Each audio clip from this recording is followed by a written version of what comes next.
Hello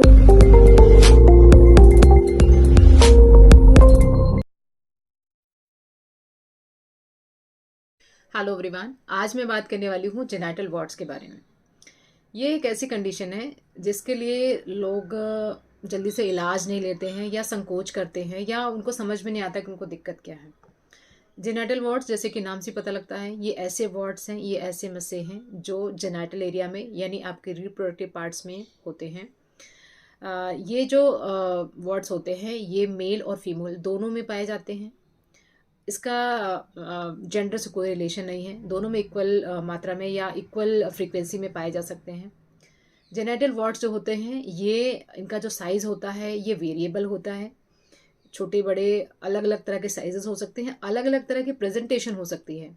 कुछ warts होते हैं जो स्किन कलर के होते हैं, कुछ डार्क हो सकते हैं, कुछ स्किन से बिल्कुल चिपके हो सकते हैं, कुछ स्किन से एकदम स्किन टैग के जैसे निकले हुए हो सकते हैं, कुछ के एजेस बहुत स्मूथ हो सकते हैं, कुछ छूने में हार्ड हो सकते हैं। लेकिन ये सारे जितने भी वेराइटीज़ हैं ये सारे जेनाइटल वॉर्ट्स की होती है। ये जो वॉर्ट्स होते हैं सबसे पहले प्रेजेंटेशन क्या होती है, पेशेंट बताते हैं कि मुझे जेनाइटल एरिया में खुजली होती है बहुत ज़्यादा, वहाँ पे छूने पे कुछ महसूस भी होता है और कई बार कट जाता है, ब्लीडिंग भी आती है। ये जो तकलीफ होती है सालों साल पेशेंट छुपा के रखते हैं क्योंकि उनको लगता है कि अपने आप ठीक हो जाए, अपने आप ठीक हो जाए, डॉक्टर को दिखाना ना पड़े, बहुत ही ज़्यादा वो हेसिटेट करते हैं। लेकिन वो ये नहीं समझ पाते हैं कि जो कंडीशन होती है एक्चुअली बहुत ही खतरनाक एक वायरस होता है, हाईली कंटेजियस एक वायरस होता है, उसके कारण होती है। और जब तक आपके शरीर से ये वायरस नहीं जाएगा ये बीमारी ठीक नहीं होती है। It is caused by a virus called as HPV virus, जिसको ह्यूमन पैपिलोमा वायरस भी बोलते हैं। और ये सेक्सुअली एक्टिव लोगों के अंदर ही पाया जाता है, उनके अंदर ही जो जेनाइटल वार्ड्स होते हैं वो रहते हैं। तो सेक्सुअली एक्टिव होना और सेक्सुअली ट्रांसमिट होना एक बहुत ही इंपॉर्टेंट एक चीज़ देखी जाती है जेनाइटल वार्ड्स के केसेस में। तो ऐसे जो भी लोग जिनको ये इस तरह के वार्ड्स होते हैं वो अपने पार्टनर्स को इन्फेक्शन दे सकते हैं या आपस में ही ये जो ट्रांसमिशन होता है वो हो सकता है। सेक्सुअल रूट, ओरल रूट या जो एनल रूट होता है इनसे भी इसका ट्रांसमिशन होता है। तो जेनेटल वॉर्ड्स में ह्यूमन पैपिलोमा वायरस जो होता है इसके बहुत सारे स्ट्रेन्स होते हैं, कोई भी स्ट्रेन आपको अफेक्ट कर सकता है। जब भी आपकी इम्यूनिटी कम होगी या आप किसी बीमारी से ग्रसित होंगे या आपके पार्टनर को जिसको ये तरह के वार्ड्स होंगे आपको ये वार्ड्स हो सकते हैं। और ये जो वार्ड्स होते हैं इसमें कुछ कॉन्ट्रीब्यूटिव फैक्टर्स भी हो सकते हैं।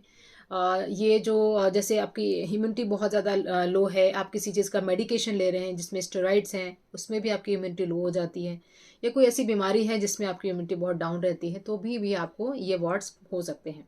इसका ट्रीटमेंट लेना बहुत ज़रूरी है क्योंकि हाईली कंटेजियस होता है। सिम्टम्स में सबसे ज़्यादा इचिंग होती है, ब्लीडिंग हो सकती है, बर्निंग सेंसेशन हो सकता है, जलन या कुछ अनकॉमन सा फॉरेन लाइक सेंसेशन पेशेंट को हमेशा रहती है। अगर हम इसके टेस्ट की बात करें तो इसके टेस्ट के लिए एक टेस्ट होता है जिसको हम बोलते हैं पैप स्मीयर, एक स्मीयर होता है, उसको निकाला जाता है।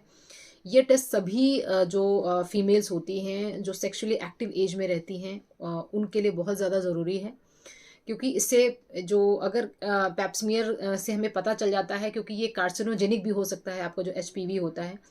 तो ज़रूरी नहीं है कि जिन लोगों के ये जेनाइटल वॉर्ड्स होते हैं उनको कैंसर हो सकता है, लेकिन yes, some strains of HPV virus are carcinogenic. तो इसीलिए पैप स्मीयर होना बहुत ज़रूरी है। लंबे समय तक अगर आपने इसका ट्रीटमेंट नहीं लिया तो ये सर्वाइकल कैंसर या वजाइनल कैंसर हो सकता है।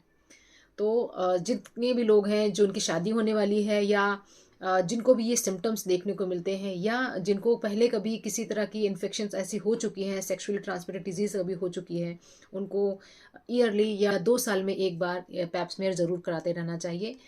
जहाँ तक हम बात करें इसके प्रिवेंशन की, तो जेनाइटल वार्ड्स यानी किसी भी तरह के जो HPV वायरस होता है उसके ट्रांसमिशन को रोकने के लिए एडोलेसेंस में एक वैक्सीन दी जाती है जिसको हम HPV वैक्सीन बोलते हैं। लेकिन ये वैक्सीन सभी लोगों के लिए पूरी तरह से आपको प्रोटेक्शन नहीं देती है, क्योंकि ये जो वैक्सीन होती है कुछ ही स्ट्रेन्स पर काम करती है HPV वायरस के, तो सभी स्ट्रेन्स पे काम नहीं करेगी, लेकिन हाँ आपको कुछ हद तक जेनेटल वार्ड्स के साथ में प्रिवेंशन दे देती है, आप प्रोटेक्टेड रहते हैं। लेकिन सबसे बड़ी चीज़ जो आपको ध्यान में रखनी है कि अगर आपको जेनेटल वार्ड्स हैं तो अपने पार्टनर से आप दूरी बनाए रखें या जो प्रोटेक्शन का यूज़ करें, क्योंकि उसको भी बहुत ही तेज़ी से ये फैल सकता है।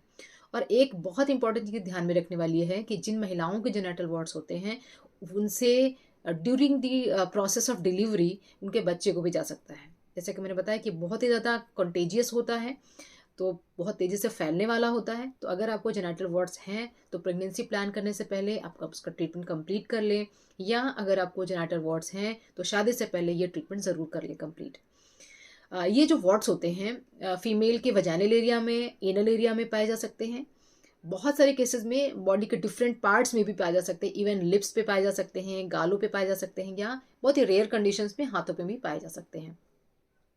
मेल्स के अंदर भी ये एरिया, ये जो स्क्रोटल एरिया में पाए जा सकते हैं, पेनाइल एरिया में पाए जा सकते हैं। तो इसकी जो डिस्ट्रीब्यूशन होती है वो अलग अलग होती है, लेकिन सिम्टम्स सारे वही रहते हैं कि वॉट्स जो हैं बहुत लंबे समय से क्रॉनिकली आपको वहाँ पे वॉट्स हैं। तो एक बार अपना चेकअप आप ज़रूर करा लें। अगर हम बात करते हैं इसके ट्रीटमेंट की, तो इसके ट्रीटमेंट के लिए अगर हम अंग्रेजी ट्रीटमेंट की बात करें तो कुछ दवाइयाँ हैं, कुछ ऑइंटमेंट्स हैं जो दिए जाते हैं लोकल एप्लीकेशन के लिए, जिससे वो वॉट्स चले जाते हैं। दूसरे होते हैं कॉटरी की जाती है, यानी उसको सर्जिकली रिमूव किया जाता है, या क्रायोथेरेपी होती है जिसमें आइस, कोल्ड आइस के साथ उसको रिमूव किया जाता है।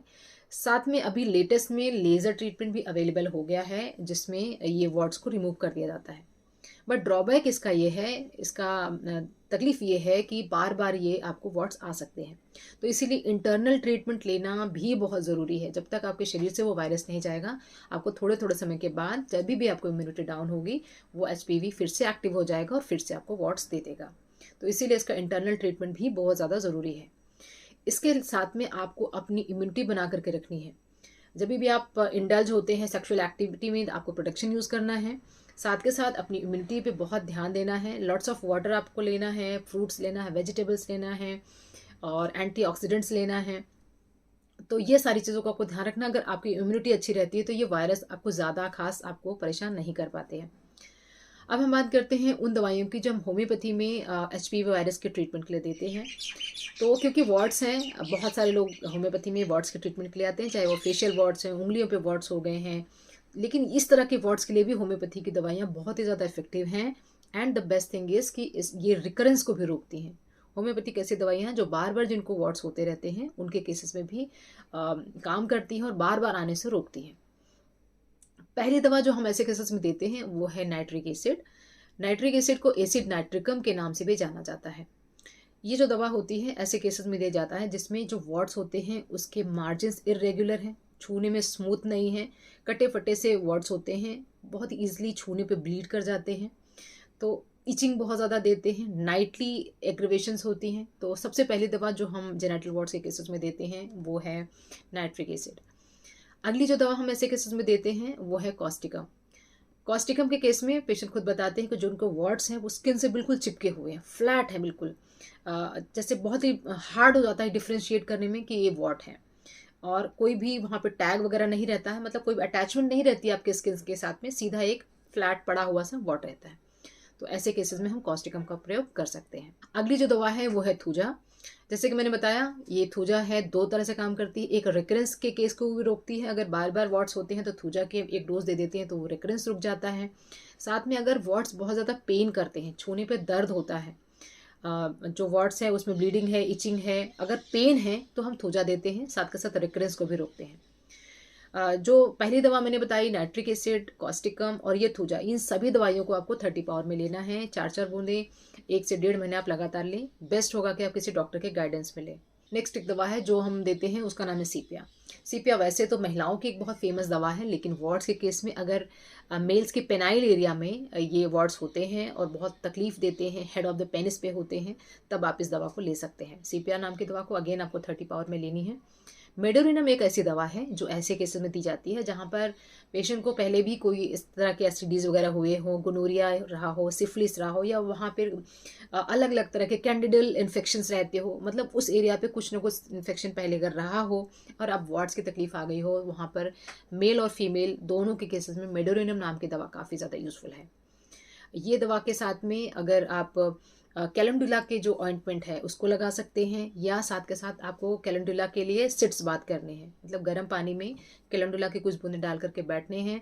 वहाँ से भी वहाँ का ब्लड सर्कुलेशन अच्छा होगा, वहाँ की जो हाइजीन है वो मेंटेन होगी, और ये करने से आपके वार्ड्स काफ़ी जल्दी ठीक भी होते हैं। अगर उसमें ब्लीडिंग हो रही है वो कंट्रोल होती है, इचिंग हो रही है वो काफ़ी हद तक कम हो जाती है। साथ के साथ अगर आपको फैमिलियल टेंडेंसी है तो उसके लिए आपको कॉन्स्टिट्यूशन दवा लेनी पड़ती है।